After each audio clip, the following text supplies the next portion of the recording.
पंकज और अनिल फोटोग्राफी का कोर्स कर रहे थे, इसलिए उन्हें तरह तरह की फोटो खींचने ऐतिहासिक जगहों पर जाना पड़ता था। उनको एक प्रोजेक्ट मिला था जिसमें ऐसी यूनिक फोटो क्लिक करनी थी। यार, सर ने भी कैसा प्रोजेक्ट दे दिया है। यूनिक फोटो कहाँ से लेकर आएंगे? हमने लगभग सभी जगहों पर तो फोटो शूट कर लिया है, अब यहाँ पर तो कुछ बचा नहीं है, और जो बचा है तो वहाँ हमारे सीनियर काम करेंगे। अब हम क्या करें? प्रोजेक्ट तो पूरा करना ही है, हमारे मार्क्स कम आएंगे तो दिक्कत हो जाएगी यार। पंकज और अनिल बात कर रहे होते हैं, तभी उसी कॉलेज में पढ़ने वाला एक लड़का अमित वहाँ आता है। तुम लोग परेशान मत हो, मेरे पास एक उपाय है। मेरे गांव के पास बहुत सारे ऐतिहासिक खंडहर पड़े हुए हैं, वहां तुम्हें काफी अच्छी फोटो मिल जाएंगी। अरे वाह, ये तो बहुत अच्छी बात है। मैं आज रात की ट्रेन से अपने गांव जा रहा हूँ, चलना चाहो तो चल सकते हो। मैं गांव में अपना काम कर लूंगा और तुम अपना प्रोजेक्ट पूरा कर लेना।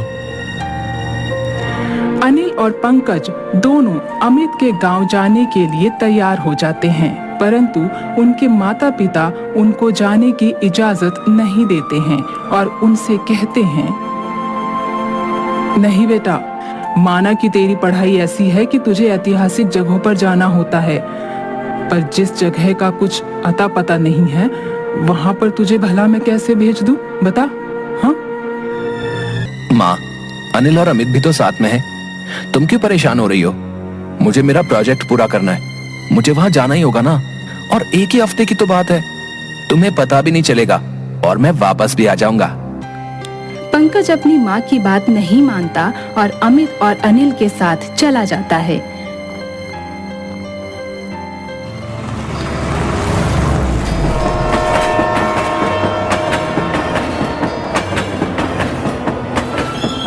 ट्रेन हवा से बातें करती हुई उनको गांव के स्टेशन पर पहुंचा देती है।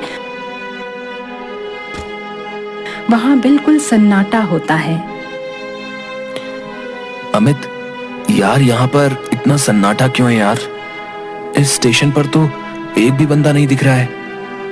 अब छोटा सा गांव है ना, यहाँ पर लोग इतना बाहर नहीं निकलते। किसी को जब जरूरी काम होता है तभी वो रेलवे स्टेशन पर आता है। हम जैसे लोग जो गांव आते हैं वही स्टेशन पर दिख जाते हैं।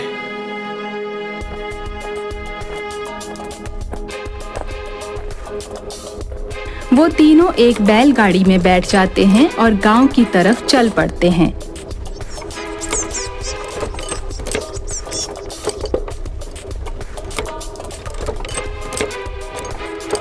तभी एक बुढ़िया उनको रोक लेती है।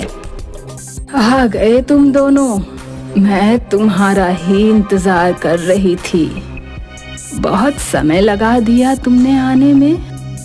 तुम्हें तुम्हारी मौत आखिर इस गांव में ले ही आई। मैं जानती थी कि तुम मरने के लिए जरूर आओगे। अरे अम्मा, जाओ यहाँ से, ये अपने ही आदमी हैं। इन अम्मा का दिमाग चल गया है। ये ऐसे ही बोलती रहती हैं। चलो भैया चलो, थोड़ा तेज बैलगाड़ी दौड़ाओ।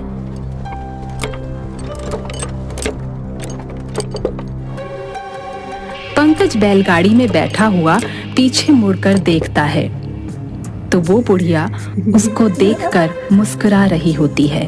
पंकज को बहुत अजीब लगता है, परंतु वो कुछ कर नहीं सकता था। वो भी ये सोच लेता है कि इसका दिमाग खराब है, इसलिए वो ऐसा कर रही है, परंतु उसके दिमाग से उसकी बातें नहीं निकलती हैं। तभी वो अमित के घर पहुंच जाते हैं।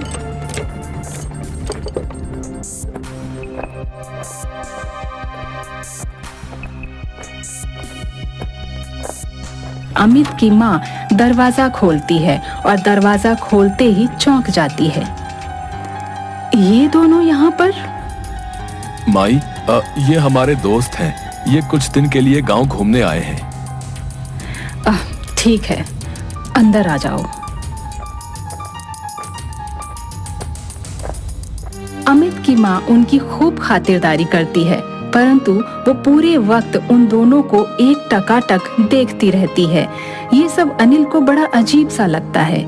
अमित उनको रात में घर से बाहर निकलने के लिए मना कर देता है।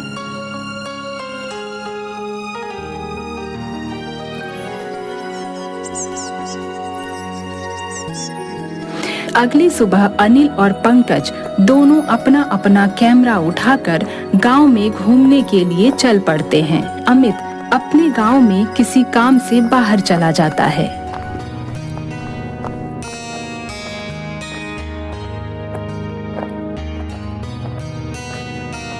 यार, इस गांव में तो कोई अच्छी पिक्चर मिल ही नहीं रही है। अमित ने कहा था कि गांव के आसपास कुछ ऐतिहासिक चीजें हैं जो हमारे काम आ सकती हैं, तो हमें उन्हीं को खोजना चाहिए।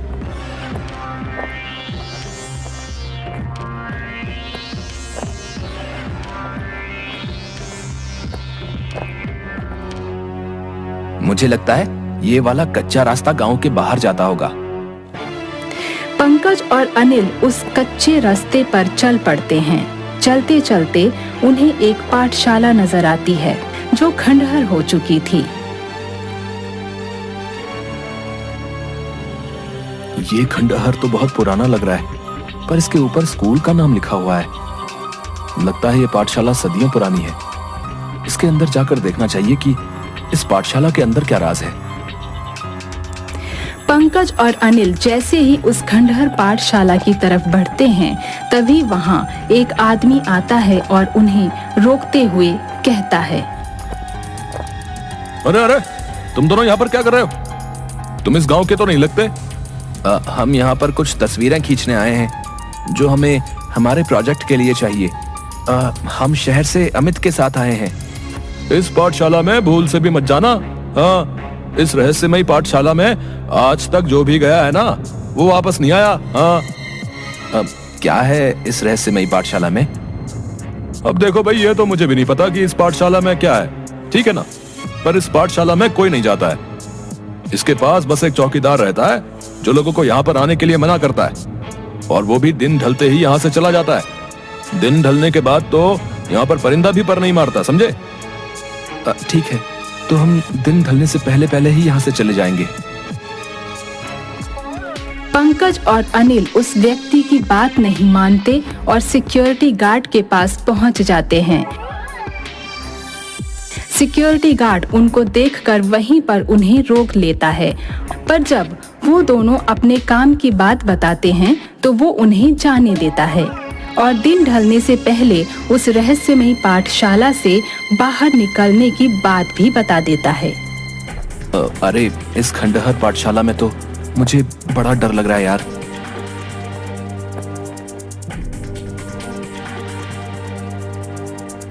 वो देखो, वहां कोने में एक बुढ़िया बैठी है। चलो उससे पूछते हैं कि इस खंडहर पाठशाला का राज क्या है। दोनों उस बुढ़िया के पास जाते हैं तो वो डरी डरी सी उन लोगों से कहती है, भाग जाओ यहाँ से, भाग जाओ यहाँ से, नहीं तो ये शापित पाठशाला तुम्हें भी खाए जाएगी। हाँ।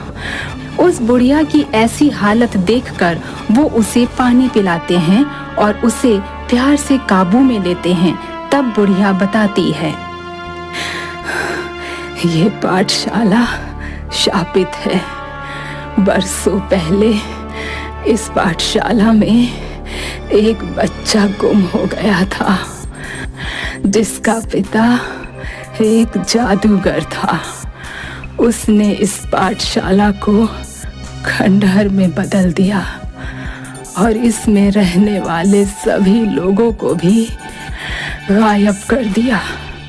तब से यह पाठशाला एक रहस्यमयी पाठशाला बन चुकी है।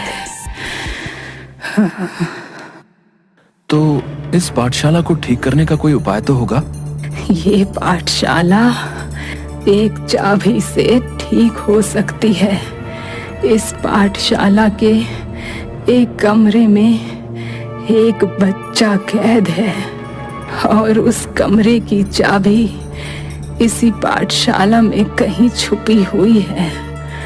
अगर कोई उस चाबी को ढूंढकर उस बच्चे को आजाद कर दे तो ये पाठशाला सही हो जाएगी और इस पाठशाला में कैद बच्चे भी आजाद हो जाएंगे। पर उस बच्चे को कैद किसने किया था? उसको एक अध्यापक ने काम ना करने की सजा दी थी, पर वो उसको कमरे में बंद करके भूल गया था। वो बड़ा ही क्रूर अध्यापक था। वो सबको ऐसी ही भयंकर सजा देता था। पंकज और अनिल ठान लेते हैं कि इस रहस्यमयी पाठशाला को श्राप से मुक्त करेंगे और बच्चों को आजाद करेंगे। वो चाबी ढूंढने में लग जाते हैं।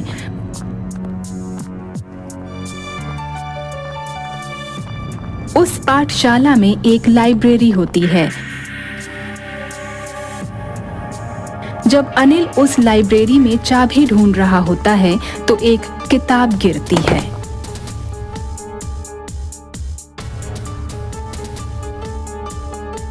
ये किताब न जाने बार बार क्यों गिरे जा रही है। मैं बार बार इसको रखता हूँ और ये बार बार गिर जाती है। कहीं इस किताब के गिरने में कोई राज तो नहीं है। पंकज और अनिल उस किताब को खोलकर देखते हैं तो उस किताब के अंदर पेजों के बीच में एक चाबी होती है और साथ ही लिखा होता है कि जब तक उस क्रूर अध्यापक की कुर्सी नहीं जलाई जाएगी तब तक वो इस रहस्यमयी पाठशाला को श्राप से मुक्त नहीं होने देगा।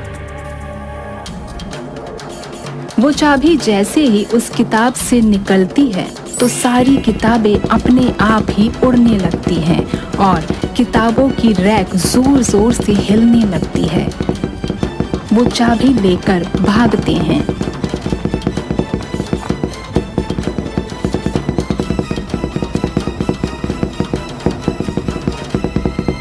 चाबी तो हमें मिल गई, पर वो कमरा कहाँ ढूंढे जहाँ पर वो बच्चा कैद है? पंकज और अनिल पूरी पाठशाला में घूमते हैं पर सब कुछ काला पड़ा हुआ होता है।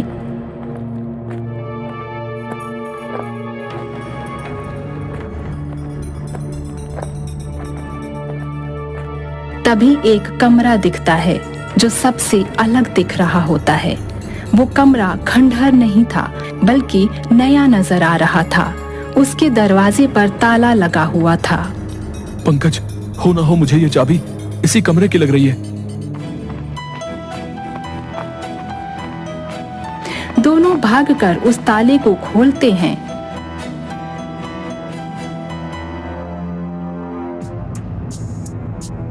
जैसे ही वो ताला खुलता है तो उन्हें वहां पर एक कुर्सी रखी दिखाई देती है जो उस क्रूर अध्यापक की होती है। ये कुर्सी तो उसी टीचर की है। इसको हमें जलाना होगा जल्द से जल्द। वो देखो वहां पर एक मशाल रखी हुई है और मिट्टी का तेल भी है। मैं अभी वो उठा कर लाता हूँ।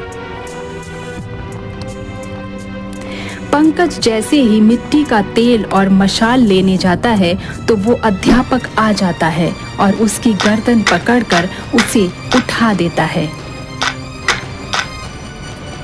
पंकज इशारे से अनिल को कुर्सी जलाने के लिए कहता है। तभी वो अध्यापक अपना दूसरा हाथ लंबा करके अनिल को भी पकड़ लेता है।